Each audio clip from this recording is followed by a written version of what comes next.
অবিলম্বে মুক্তি বার্তা অনুযায়ী গেজেট প্রকাশ করে যেসব মুক্তিযোদ্ধা তাদের রানিং ভাতা পায় নাই, এগুলো আপনি আগামী 72 ঘন্টার ভিতর দিতে হবে। আপনি না হলে মুক্তিযোদ্ধা মন্ত্রণালয় বন্ধ করে দেন। ওই মন্ত্রণালয়, যে মন্ত্রণালয় মুক্তিযোদ্ধার বিরুদ্ধে কথা বলবে, ভুয়া মুক্তিযোদ্ধার পক্ষ নিবে, সেই মন্ত্রণালয় বাংলার মাটিতে থাকতে পারে না। আমি ডক্টর ইউনূসকে বলছি, অফিস আদালতে থানায় মিথ্যা মামলা দেয় আর অপরাধীকে ছেড়ে দেয়, নিরপরাধীদেরকে মামলা দিচ্ছে। আপনি কিসের দেশ পরিচালনা করতেছেন? আজকে এই জামুকায় মন্ত্রণালয়ে উপদেষ্টার অফিস থেকে আমার নিজ মোবাইলে আমি একটা লাইভ দিয়েছি। বলছি 4 মাস আগে দরখাস্ত করেছি, সেই দরখাস্তর জবাব এখনো দিতে পারো নাই। তোমরা কিসের দায়িত্ব ছেড়ে দাও 1 ঘন্টার সময়। সেখানে যেসব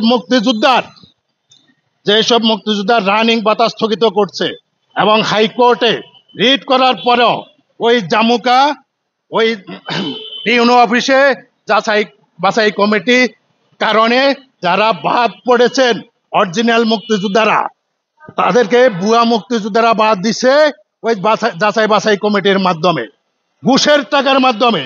কিন্তু ওই সব মুক্তিযোদ্ধাদেরকে গেজেট প্রকাশ করে অবিলম্বে, আপনি গেজেট প্রকাশ করে অবিলম্বে মুক্তি বার্তা অনুযায়ী গেজেট প্রকাশ করে যেসব মুক্তিযোদ্ধা তাদের রানিং ভাতা পায় নাই, এগুলো আপনি আগামী 72 ঘন্টার ভিতর দিতে হবে। আপনি না হলে মুক্তিযোদ্ধা মন্ত্রণালয় বন্ধ করে দেন। ওই মন্ত্রণালয়, যে মন্ত্রণালয় মুক্তিযোদ্ধার বিরুদ্ধে কথা বলবে, ভুয়া মুক্তিযোদ্ধার পক্ষ নিবে, সেই মন্ত্রণালয় বাংলার মাটিতে থাকতে পারে না।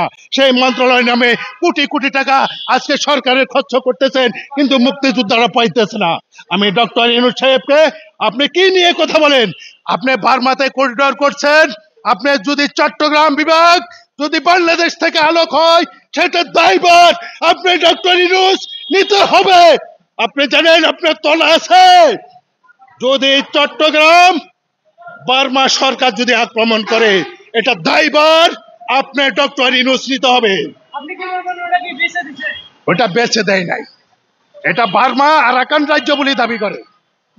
এটা বার্মা সরকার আরাকান রাজ্য বলে দাবি করে। সেই আরাকান রাজ্য বলে সে বার্মার কিছু লোককে চট্টগ্রামে পুশ ব্যাগিং করছিলেন, যে 14 লক্ষ লোক নাকি 12 লক্ষ লোককে, তারা এখনো আছে রোহিঙ্গা। কিন্তু ওই বার্মা সেই ব্রিটিশের আরাকান রাজ্য চট্টগ্রাম বলে যদি আবার দখল করে নেয়, সে বারবারে আরাকান রাজ্য বলে দখল করতে চেষ্টা করছে, সেই জিয়াউর রহমানের আমলও। হ্যাঁ, শেখ হাসিনা চান্স দেয় না, সেটা বাংলার আলেম দিয়েছে। বাংলার আলেম বলছে ওরা মুসলমান, আমার ভাই জায়গা দেন, আমরা জায়গা দেব। তখন শেখ হাসিনা ওদেরকে জায়গা দিতে বাধ্য হয়েছেন। কিন্তু শেখ হাসিনা করিডোরটা দেয় নাই, শেখ হাসিনা করিডোর দেয় নাই বার্মাকে, জিয়া রহমান দেয় নাই। কিন্তু যদি অদূর ভবিষ্যতে আজকে বার্মা আক্রমণ করলে চীন বার্মার পক্ষে যাবে, বাংলাদেশের পক্ষে থাকবে না।